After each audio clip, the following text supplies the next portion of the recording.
जीउत भगवान के नया नया कहानी सुनावे जातानी। एक बहू और सासू माँ के दुख भरल कहानी। ई कहानी रौरा लो जरूर सुनम। अगर हमर कहानी अच्छा लागे तो हमार चैनल में रौरा लो जुड़ल रहम। एगो सास बहू रहेला लोग। त पतोह के दूगो बच्चा रहेलन। एगो बेटा रहेलन 15 साल के आ बेटी रहेली 10 साल के। बहू अपना सास से रोजे झगड़ा करस से। आ जब उनकर बेटा घर में आ जास त चुप हो जास। अपना पति के सामने अपना सासू माँ के कुछो ना बोलस। जब उनकर पति काम पर चल जास तबे अपना सास के संगे केट केट करस। बाकी सासू माँ एगो उतर ना देस। सासू माँ तो बहुत सीधा साधा रहेली। का करेली का पतो कि अपने खाना उना बना के खा लेवेली। सासू माँ के तो पूछबे ना करस कि तू खइबू आ कि खइबू ना। जब बेटा काम पर से आवत तो पूछस का कि माँ हमर खाना खा लेली। आ त ना तोहर त माँ खाना नहीं खैले। कह तारी कि हमर बेटा वहीहन त हम खाना खाएम। आ पतो त खने ना देस तो बेचारी खइहन कहाँ से। बाकी सासू माँ कभी अपना बेटा से अपना पतोह के निंदा ना करस कि हमरा के पतोह खाए के नहीं देत। भाई हमरा साथे बहुत झगड़ा करत तारी। ई कभी अपना बेटा के ना कहस। एक दिन उनकर पत्नी कह तारी का कि हमरा के ना ले चल ना तनी मंदिर में घुरावे खातिर सब भगवान के दर्शन कऽ आई। तो कहलन का कि ठीक बा चल। काहे ना ले चलम। बाकी हमर माँ के तो ले चले के लागी। हमर त माँ तो जइहन कि उहो जाके तनी भगवान से दर्शन करके आ जइहन। अब तो कह तरीका कि तू अपना माँ के लेके जइब तो हम तो जइबे ना करम। आ यही खातिर अपना पत्नी के देख ना सकस। पत्नी अपना पति के ना देख सकस से। सासू माँ के बेटा अपना माँ से बहुत प्यार करत रहस। ओकर पति कहतारन का कि हमर माँ जे जइहन दर्शन करे तो तोहार कौन असुविधा होता बताव। हम तोहरा के तो ले चले चाहतानी कि तूहू लो चल हमर माओ के ले चल।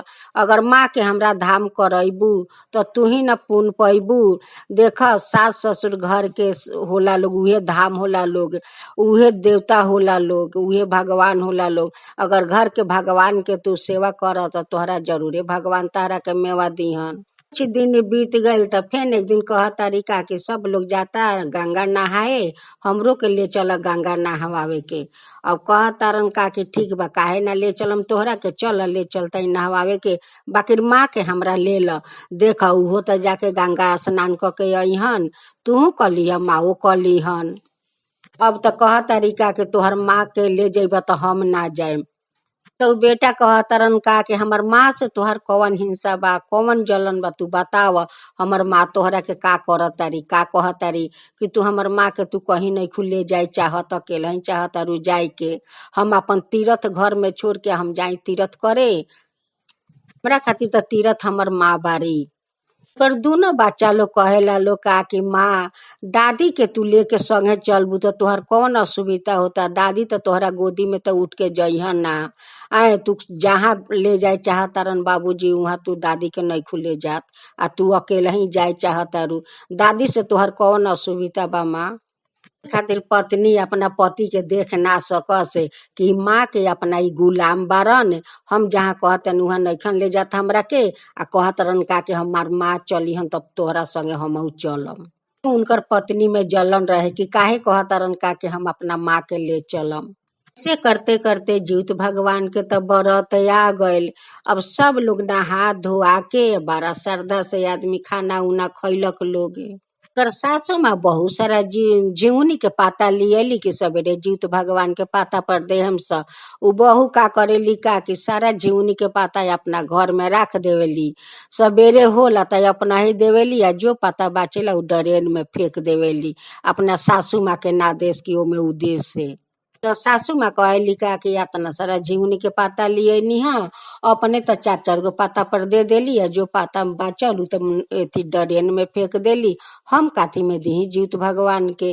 तो का करेली का कि जे 4-4 गो पाता में देले रहेली वही में से उ बूढ़ी में जाके या 2-2 गो झिंगुनी के पाता निकाल लेवेली। आ वही पाता में जाके जीउत भगवान के उ भोज देवेली। भी सासू माई अपना बहू के कुछ नहीं कहत कि तू ऐसन काहे हमरा संगे हिंसा करतारू, अतना झिंगुनी के पाता लिया सब फेंक देलू ह, हमरा खातिर ना रखलू ह। ई सासू माँ ना अपना पतोह से खोजेली। सने भगवान सब कोई के सास देस।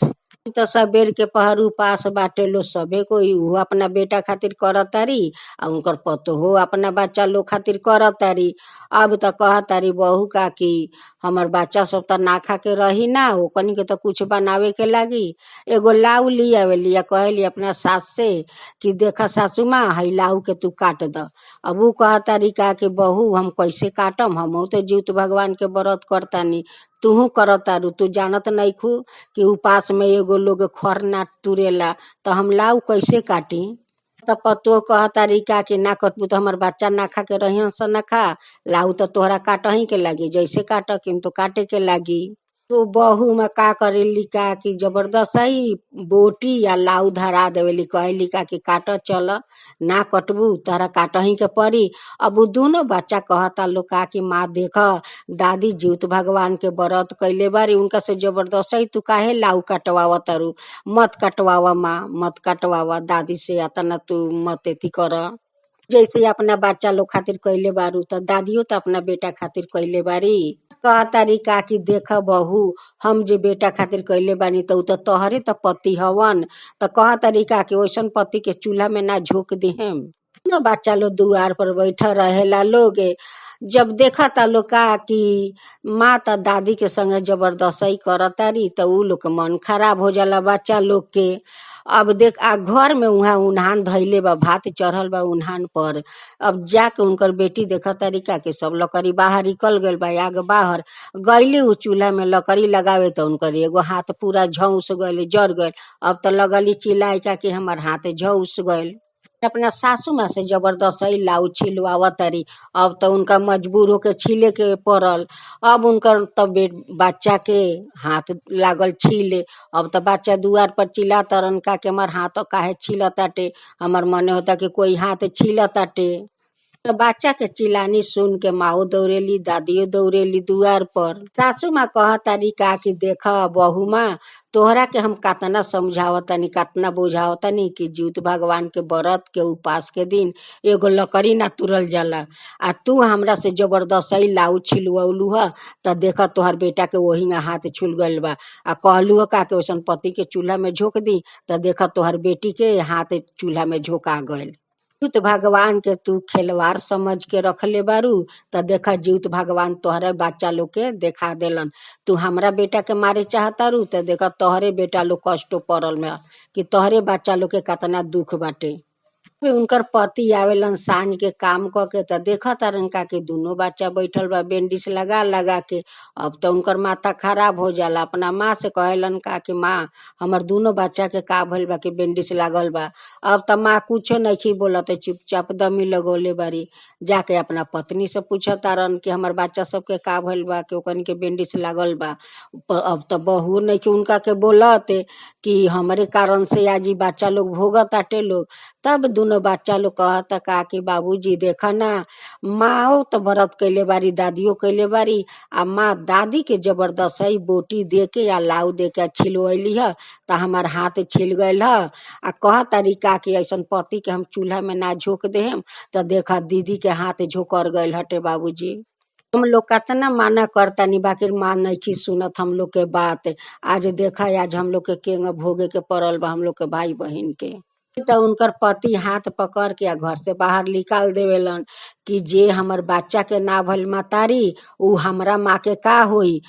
हमरो माँ के तो देख कतना ही शास्ति दे तारी, बाकी माँ तो हमरा से कहियो ना बोलली ह कि तोहार पत्नी हमरा के इतना दुख दे तारी।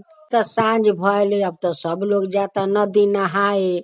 अब तो बूढ़ी माँ कह तारी का कि सब लोग जाता नहाए, उ तो गइल बारी बाहर में, उनका के तो हमर बेटा घर से निकाल देले बारन।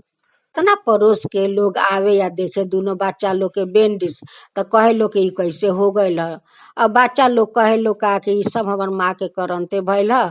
हमर माँ जबरदस्ती दादी के देली है लाऊ काटे खातिर, हमर दादी लाऊ ना काटत रहली है तो जबरदस्ती कटवैली है, तो ये हम लोग के हाथ छिल गइल बा, दीदी के हमर हाथ झोकर गइल बा चूल्हा में। तो सभी न औरत के छी छी लागल लोग करे कि कैसन माँ हथियारिन बारी कि आज अपना बेटा लोग के जीवित भगवान के व्रत के दिन अतना भारी दुख पहुंचौले बारी। ई माँ बारी न हथियारिन बारी। तो सासू माँ के तो मन मानत नइखे कि सब लोग जाता नदी नहाए उहो ते जीवित भगवान के व्रत कैले बारी तो ऊ कैसे ना जइहन। अब उनकरो कपड़ा लता लेके जाली आ कहली का कि चल नहाए, सब कोई तो नदी जाता आ तू गाछ के भीरी बैठ के रुआ तारू। अब तो देखा तू जा कैलू है तो संगे संगे तो प्रमाण पा गइलू कि जीवित भगवान का बानी आ ऊ का कर सकतानी। भगवान के तो तू सब चमत्कार देखिए लेलू। अपना सास के गोर पर गिर के रोआ तारी का कि सासू माँ हमरा के माफ कर दी, अब ऐसन हम काम कभी ना करम। हम बहुत भूल कर देले बानी, बहुत अपराध कैले बानी, ऐसन कभी अपराध ना करम। सासू माँ कहली का कि हम तो तहरा के आगही से माफ करत आइल बानी, माफी मांगे के बाद जाके जीवित भगवान से तू माफी मांग। सब लोग नदी जाला लोग नहा नहा के आ जीवित भगवान के कथा सुनेला लोग आ वही जब माथा पटक पटक के कहली का कि हे जीवित भगवान, हम अपना सास के संगे बहुत अत्याचार कैले बानी, हमरा नहीं तो पापी के रौरा माफ कर दे हे जीवित भगवान। तो जीवित भगवान सासू माँ के मुंह देख के आ उनका कहता माफ कर दिहिला। आया के बूढ़ा के भेष में आ दोनों बच्चा दुआर पर बैठा रहेला, आके धूल दे जाइला कहिला का कि बच्चा लोग है धूल अपना ऊपर से बेंडिस के ऊपर से लगा लो लोग, तोहरा लोग के दर्द सब ठीक हो जाई।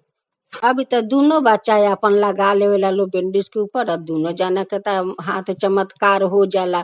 एक फोटा घर ना छूलल बा ना जरल बा, एकदम हाथ पुलिसकार हो गइल बाटे। घाट पर से आके अपना बच्चा के बेंडी से जाली पलटावे खातिर तो देखा तारी का कि हाथ एकदम से पुलिसकार हो गइल बा, हाथ में तो एको फोटा घाव नहीं के। और बच्चा लोग कहता का कि माँ एगो बूढ़ा बाबा आए रहलन ह, उहे हम लोग के ना माटी दे गइलन ह कि हम माटी ऊपर से लगा दलो बेंडिस के ऊपर, तोहरा लोग के सारा दर्द दूर हो जाई। आ उहे माटी हम लोग लगा देनी है। आज देखा माँ हम लोग के हाथ चमत्कार हो गइल बा। सासू माँ कहतारी का कि तो जीवित भगवान आए रहनी है, देखा जीवित भगवान कैसे माफी करके आ बच्चा लोग के कैसे दर्द हर लेनी है।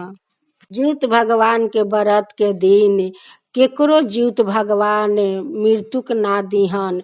उनका के तो चाहत तो जमराज के भीरी से उनका के घींच के लियहन, बाकी उनकर प्राण कभी जीवित भगवान ना हरिहन।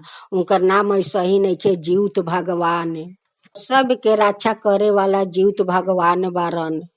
तो ऊपर तो कहतारी कि हे जीवित भगवान, आज हमरा नहीं तो पापी के रौरा माफ कर देनी, हमर दोनों बच्चा के ठीक कर देनी। हमरा नहीं तो कतना पतो होई लोग अपना सास के संगे यहाँ करत होई लोग, ओहू लोग के ऐसा ही रौरा धर्म के रास्ता देखाएम आ वैसा ही सिखा देहम कि ऊ लोग कोई अत्याचार ना करे सके, ना सास पतो के करे सकस आ ना पतो अपना सास के करे सकस। ऐसा ही सबके रौरा देखाएम आ सबके धर्म के रास्ता पर चलाएम। जय जीवित भगवान, जय जीवित भगवान।